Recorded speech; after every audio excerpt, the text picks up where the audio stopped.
This is the WealthAbility for CPAs show. Better clients, better practice, better life. Here's Tom Wheelwright. Welcome to the WealthAbility show for CPAs, where we're always discovering how to build better clients, a better practice, and a better life. Hi, this is Tom Wheelwright, your host, founder, and CEO of the WealthAbility Network. So 2 years into COVID, 5 major tax law changes, and motivation for ourselves, our employees, our clients has become a bigger and bigger issue. So today, we're all going to learn how to get motivated and how to motivate each other. And we have absolutely the expert in the motivational field, Ayelet Fishbach. And Dr. Fishbach, we are so pleased to have you on the WealthAbility show for CPAs. Tom, thank you so much for having me. Excited to talk about motivation. So if you will, just give us a little of your background and why you spend so much time in the field of motivation. So I'm a social psychologist. I'm a professor at the University of Chicago at the Booth School of Business. I was also the president of the Society for the Science of Motivation, and I'm the author of Get It Done, my new book on how to stay motivated. What got me to study motivation? Gosh, that was many years ago. I was pursuing a PhD dissertation on self-control. By the end of the previous century, and then got interested in motivation more broadly defined. So beyond self-control, like how just people get themselves to do what they need to do? How do you get other people to do what other people want to do? And have been doing most of my work while I've been at the University of Chicago here at Booth. Well, so thank you for this. Thanks for doing all this study, because you just hit it at the right time. I think we're finding in our profession, I'm finding a lot of people, close friends of mine, relatives that are in the CPA profession that are saying, you know what, I just don't know how much longer I want to do this. It's gotten harder and harder. We have an IRS who doesn't answer the phone. They don't respond. They put a lot more pressure on the CPAs, and at the same time, expect more from the CPAs. We've been essential workers, though not in the healthcare business, but on the front line financially for the last 2 years. And frankly, a lot of us are just tired. And so when you consider that, and of course you consider that employees also, we used to have this 3 months of we pushed hard, right? February, March, and April, and we pushed really hard. And then we got to take some time off, and we've had literally no time off in 2 years. So let's start right there. Let's hit it hard. How do you keep people motivated who are normally self-motivated, but now are just tired? Yes, people are tired now, and they have a good reason, right? It has been a while. It has been hard. At the moment, you mentioned several of the reasons why people are tired. I would add one, that we are also short on people. Okay, there are fewer people doing their jobs, right? And so it's just not very motivating. But part of what keeps people motivated or unmotivated is not so much where they are now, but what they see when they look to the future. Okay, it's like where people feel that they are going. And in a way, what makes it hard for many people at the moment is that we don't quite see the change. Okay, like it's hard now, and I don't quite see how next week it's going to be different, or next month. And this is interesting, because we might think that our motivation is a function of just the present, what's going on, but it's often a function of what we anticipate will happen. Like we find that people are more impatient when they feel that just like things are not moving quickly enough, that they are not getting where they already thought that they are going to be with their lives, with the state of the world, with the state of the pandemic, and so on. And to that, one tactic is to look back and think about the progress that we have made. Okay, so the entire industry just had this huge shift in how we work. Okay, 2 years ago. we made some progress. We learned some. Okay. And so when we look at the target, it's not quite clear when is this going to happen. It's a moving target. It's very hard. But when we look back at what we have achieved, how much we have adjusted, what we can do now that we wish we could tell that the person that we were 2 years ago, do it this way, that helps people stay motivated. So what I'm hearing is actually celebrating how far we've come in the last 2 years is important. A lot of CPAs, for example, I mean, we're all working from home, right? I mean, doing podcasts on Zoom is like standard now. We don't come in, we don't come into a studio anymore. And so I love this idea of celebrating actually what we've achieved. I think that's so I get that. So there's step number one is actually realize that, look, you really have done some things so that maybe, 2 years down the road, we can accomplish even more. So if that's step number one and say, let's celebrate, let's make sure we realize what we have achieved, what would be step number two? Well, then I would say, let me actually step out of steps, because it's not a process that has several steps that fit everyone. It's how to motivate yourself, how to motivate your employees is very much depending on your situation, okay, and your personality. And so I'm a bit hesitant to say like you should all follow these 5 steps. You should understand what you could do and then think about what's the missing ingredient in your organization, okay? Why people are not living up to their potential there. And so then what I offer in my work is a framework that has 4 elements, okay? One is setting the goal, okay? Another one is monitoring the progress toward that goal. A third one is managing everything else that is going on, so managing multiple goals. And the fourth one is social support, okay, doing it with other people that understand you, that are helpful, and so on. We started with a second element. We started with how to monitor progress, because the way you described the situation, you were reflecting on this feeling where it is just getting harder and harder, and I don't see where this ends, okay? And I was saying, well, if you look back, you will see that it actually got easier. Okay, what is harder is that you've been doing it for a while, so you're tired. But the everyday is easier now compared with a year ago for many of us. Let's think about setting the goal. Okay, like what's the goal that you set for yourself, for the people around you at work? Yeah, so let's talk about that. Let's talk about it's first of the year, so we're talking about goals anyway, right? We have tax season coming up for CPAs, and we have an IRS that said they're not even going to start for a while. They're only, even our calls, they only answer 10% of. So then the question is, all right, so what's a right goal? So what types of goals do you set? How do you be realistic about your goals, but at the same time have something that you're reaching for?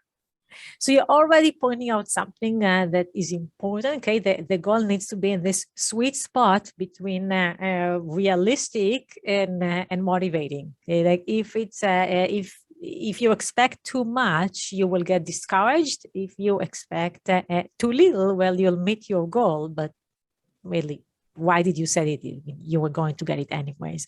And so, like, think about goal as challenging. I often think about this as something like 80% chance that you'll achieve it, or that you will achieve it every day. Okay, so like you think that you will do that much work every day, that's your goal. On 80% of the days, you will actually get there.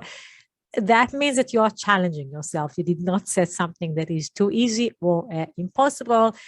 In research, we find that the two extremes don't work. Do goals work better than do not goals? So many of us have the right intuition that we should think about what we need to do, what we need not to do.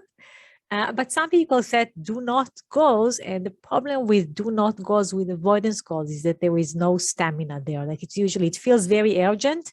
Okay, I tell you that to think about something that you should not do, and you feel that you should not do it immediately. Okay, but it's hard to stick with it for a while like that. the classic research asks people not to think about something. So don't think about white bears, okay? Or don't think about your ex, or don't think about, something that the food that you want to eat. Immediately people think about white bears, their ex, and the food that they should not eat, right? So do goals, approach goals, work better. Think about incentives, so goals that have the right incentives in place, okay? So not too many incentives. Can I ask you about that? Yeah. So let's talk about incentives, because that's actually, I found that to be an issue over my career, establishing the wrong incentives and what the incentives do. So sometimes it's, I find that, there's team incentives, there's personal incentives, there's financial incentives, there's accomplishment incentives. How do you actually break that down and determine what's a good incentive? Yeah, the problem with incentives, and I'm curious about your experience, but often they don't incentivize the right thing. Mm-hmm. Okay. And so one problem is that you've just put the incentive on the wrong place. In my book, I tell the story of the people of Hanoi at the beginning of the 20th century. The French colonials there set a bounty program that paid residents of Hanoi for killing rats. Okay, basically, you need to bring the dead rat's tail to get 1 cent. Sounds reasonable. Okay, many rats were killed in the process of getting the money. The problem is that how do you get a dead rat? Well, first you need to have a live rat. And so what the smart, you're laughing. Okay, what the smart residents of Hanoi did was raise rats. Exactly, right? You raise rats, you have dead rats, you can claim your money. So, at work, we often incentivize the wrong thing, and then we see the wrong behavior. Okay, we incentivize not the quality, but the quantity of the work. And so we get a lot of quantity, but it's low quality. Okay, someone did a lot of work, but you have no use for that work. Another problem with incentives that is often we get confused about why we do the thing. And so I give the example of overspeeding. Okay, like if you don't overspeed because you don't want to get a fine, you might forget that the reason why you should drive carefully is to stay alive. Okay, like that. In a way, the incentive system kind of messed up your understanding for why you obey the law. You obey the law because it's supposed to be a selfish act of protecting your health. You just misunderstood that because the incentive is there. And so, students might feel that if no one is watching them, then they can copy on the exam and not study. But really, the incentives are there to help them study because they need to know. I can talk more about incentives, but I would say incentives need to be smart. So let's talk a little bit. I mean, I've had some failed incentives. Okay. So for example, one of the issues we have in our profession is we tend to incentivize hours, input, as opposed to output. It's actually a fairly sizable challenge in the professional services industry, legal, accounting, engineering, et cetera. If you bill by the hour, your incentive is to spend more hours. And to have people work more hours, where in my mind, what we ought to be incentivizing is let's get the work done. Let's get it done more effectively. And we don't do that by incentivizing the number of hours or even how much we can bill for those hours, but rather we change our focus from inputs to outputs. Can you just address that just briefly, that difference in focus? We often incentivize what's easy to measure. Okay? And the reason that we pay people by the hour is that it is the easiest thing to measure, or at least it used to be the easiest thing to measure, right?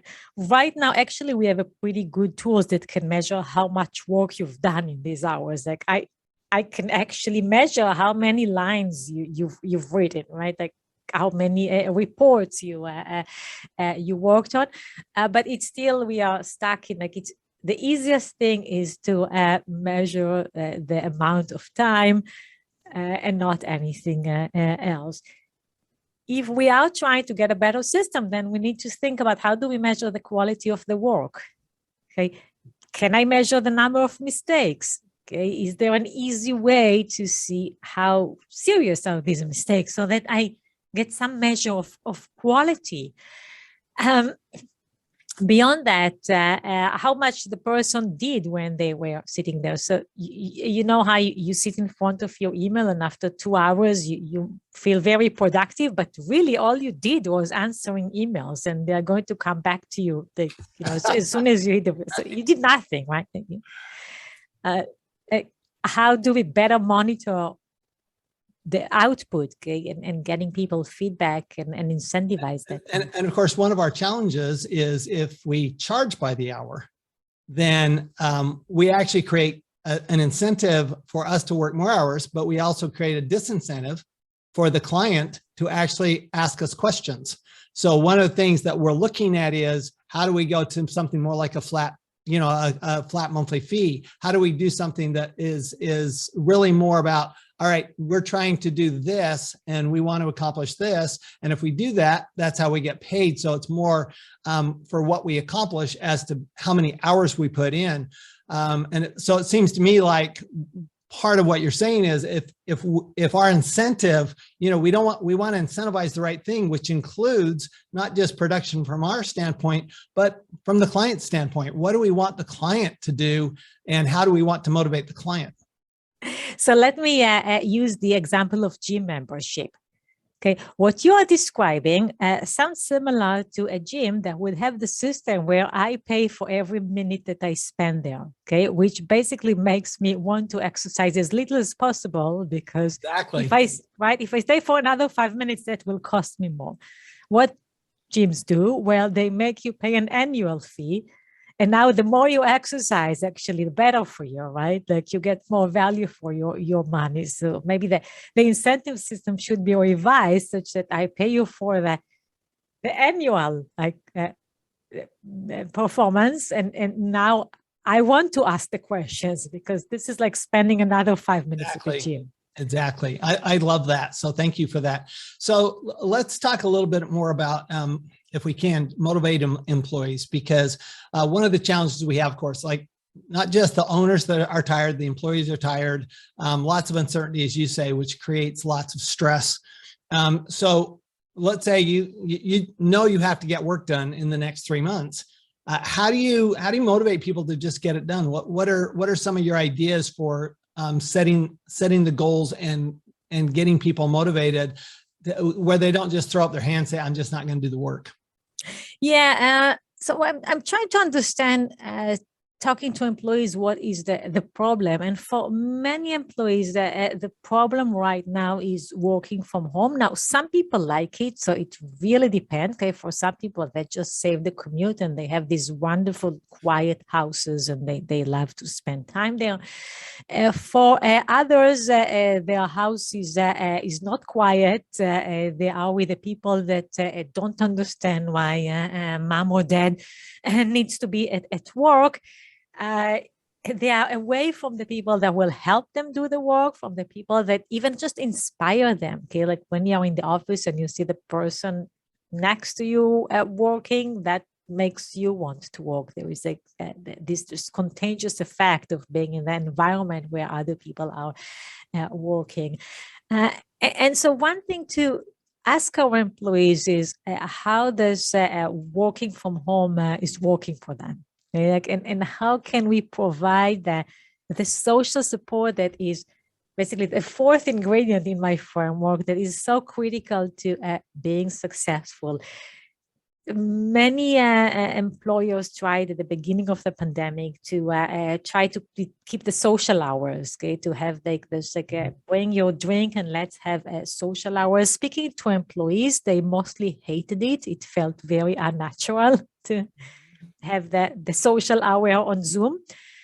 But we are now 2 years into it. And so, maybe we develop better ways to connect to people. How do we make sure that we have this social connection, that you see your people to the same amount that you would see them if they were in the office? You check on them, you are kind to them, you send them a note, you briefly meet. We know that Zoom meetings should be shorter than in-person meetings because people get the Zoom fatigue. So this is one thing. Helping employees with just understanding first their targets, and then like progress monitoring, like how other people are doing, where do you stand, giving feedback. Many of these motivators, such as setting a target and monitor progress, and looking back and looking forward, and making social comparisons, were just happening when everybody was in the office, and are not so much happening on their own right now. Okay, when I sit by my desk for 5 hours, I have no idea if I just worked more than anybody else in the office, right? Or True. am I a slacker? Like, how are things for me? Okay, so we need to be much. So I'm hearing that measurement is a very big, very important part of these goals, and in actually making people feel good about the goals is not just setting the right ones, but actually having a measurement process and that feedback. Am I hearing that right? Yes. So this is what there are many, like, we found, for example, that having people give advice was helping for the person who was struggling. Okay, and so this is one thing that people could try. Just ask people to give advice to another person that is in a similar situation, and see what people give you, often just by the act of giving the advice. Like, we had people that were unemployed giving advice to other people that are unemployed how to get a job. The result of this exercise was that the unemployed people were more motivated to apply for a job. Okay, like, just by the fact of me reflecting on how one should do this. Okay, what do I know? What information I have to share with other people? You get this boost in motivation. I can go on. There are many ways. That brings up a good point. One of the things that we've done when we set goals, but also incentives, is we tried to make them more team incentives, so that helping each other is actually a positive, right? We get a positive reward for it. Now, we know that when you help somebody else, you get a positive reward immediately, right? Because you feel better about yourself. Plus, we also know that the teacher is always the one learning more than the student, because when you verbalize it, you learn things that you can't learn just by listening to things. And so what my question for you is, have you looked at how do you actually put that into a system or a process so that you ensure that it actually happens in your organization? I would start by collecting information. And maybe this is because I'm a researcher, but I start with collecting data. Okay, I start by asking people questions like, how do you feel? What makes it hard? What makes it easy? And I usually try to be very specific with the questions. Do you know your goals for whatever the quarter, the week? Are they well defined? How should they be improved? How's the feedback that you're getting? Do you get good feedback? Do you know what you did well? Do you know what you didn't do well? Learning from negative feedback is really hard, and so how detailed, how specific, how explanatory that feedback is. What else do you need to achieve? So how do you manage your conflicting goals at work and outside of goal, and how much you are being supported? Once you collected that information, you know where to design the intervention. Okay, if the main thing for people is that they are alone, okay, that they don't feel like there is teamwork, then this is the intervention. Okay, we need to create teams. We need to have better division of labor so that people don't simultaneously work on the same tasks. We need to have role models. Okay? And role models are usually the people that want you to be successful. Okay, they're not necessarily the people that are successful by themselves. They want you to succeed. Okay, like I give the example of, like, watching the Olympics last summer. I was watching the Olympics. It didn't make me want to swim or run. Okay, I was just impressed by how well they do it. Okay, but someone in my life that wants me to exercise, well, that's what gets me. early in the morning to do my run. Okay. So let me kind of switch it a little bit then. Yeah. That's employees. Let's talk about motivating yourself, because you're the owner, which is lonely at the top, and it really is, because it's not like you can be, you really don't want your employees saying, well, boss, this is the way I'm going to motivate you. You're responsible for that motivation. So we have a lot of owners that are tired, and a lot of owners saying, I'm just going to retire. I'm going to give up. It's too hard. There's not enough employees. It's just that hard. So how do you, let's finish up with this. How do you recommend that somebody who owns a company actually motivates themselves? Yeah, that's a great question. Some people are switching jobs right now, and we don't necessarily think that this is bad. Okay, like it could be bad. Like it could be that we'll just have people that were lost and didn't find something that they wanted to do and just unhappy with their life. Maybe for some people, this is the right time to go and do something else, because really maybe you lost your passion. And so I would not argue with someone who tells me that they lost their passion and they want to do something else. But it's also possible that you're just really hard at the moment. You love your job, you're excited about doing it, you understand that you are giving a really important service to society, you are connecting to other people through your work. But at the moment, you are just very tired. And if that is the situation, then set more realistic goals. Okay, maybe you lost a few hours in a day. And so what used to be 80% achievable goal now needs to be scaled down. Maybe you have fewer employees, so you need to readjust your goals. I maybe end with the idea that fantasizing has been shown to be terrible as a motivating tool. Like having people just imagine themselves winning the awards or like the medal or, even like getting a job doesn't work. Okay? When people were put into two groups, one was imagining themselves getting a job and the other one was planning how you're going to apply for a job. The latter group did much better.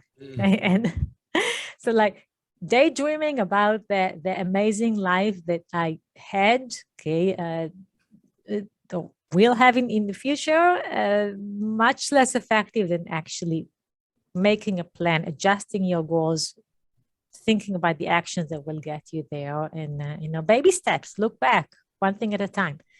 I like it. It's get it done, right? It's just take action, get it done. Don't just fantasize about it. I love it. Ayelet Fishbach, thank you so much. The book is Get It Done. And where can we find out more information about your work? Please go to my website, ayeletfishbach.com, or Google my book, Get It Done. All the bookstores are selling it, and that will get you to my website, and you can find out more about my work there. So thank you so much, Tom, for having me. Oh, thanks so much for being here. Motivation is such a big issue in our profession right now, not just because of the pandemic that is just compounded by COVID and the pandemic, but something that we deal with on a daily basis, no matter what. And it's great to understand that when, we do have to think of what are the incentives for the clients, what are the incentives for the employees, and what are the incentives for us. And when we do focus on the right goals and the right incentives, we're always going to have better clients, a better practice, and better life. We'll see you next time. You've been listening to the WealthAbility for CPAs show.